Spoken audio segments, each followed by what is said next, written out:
It was another great day's racing at the Dubai Autodrome recently for round 11 and 12 of the NGK UAE Racing Series. It's been a lean season so far for the touring cars, with reduced grids focusing the action on a select group of drivers. But back out on track this weekend was RUPESH CHANNAKE after replacing the engine in his lap 57 Honda Civic. Well, there are little issues, we're working on it right now. Hopefully, let's see how it goes. The car, the engine was rebuilt, but there are some minor things that need to be attended to.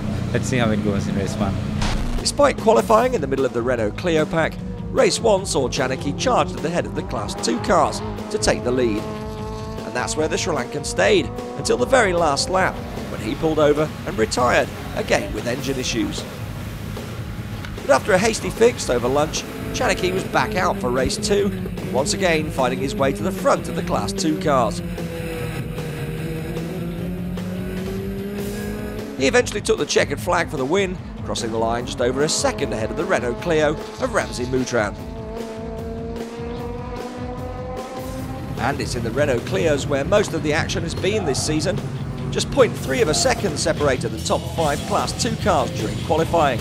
And as the race got underway, it was RAMZI MOUTRAN who got the best start and began to inch away from the rest of the field.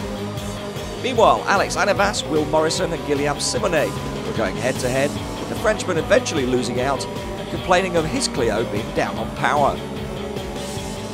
So at the line it was MOUTRAN who took the class win, with Anivas in second and Will Morrison in third. We were so close to the qualifying and everyone was right there. It was just the first corner changed everything. I mean, I got a really lucky break on RUPESH. He went a little bit wide, I got on the inside of him. And because he was a bit slow, he slowed everyone else down to the next couple of corners and I got a nice couple of seconds lead. I knew RUPESH was going to catch up eventually.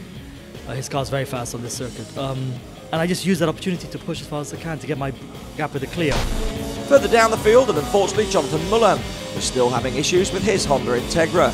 Race 1 saw him finish in 10th place overall, behind Thomas Sorensen and Hamad Al-Husseini, after his alternator failed and he had to be towed back to the pits. For the first few laps the car was fine, it was strong, and then no power above 6,000 RPM, so I just slowly went backwards in the race and no joy. But hopefully now we've bolted 2 alternators together, so hopefully it'll last this race and we can be competitive. Race 2 didn't go much better and he was forced to retire after just 4 laps, a disappointing end to his race day. Elsewhere there was another close tussle between the Renault CLIOs. At the head of the pack, RAMZI MOUTRAN and Alex Anivas were getting physical as they fought for vital championship points. And behind them, Will Morrison was struggling to keep in touch, having to fend off the advances of Konstantinos Anivas in the second Golf Petrochem Clio. Just behind this pair was a relative newcomer to Class 2, Mohammed Al-Hamadi.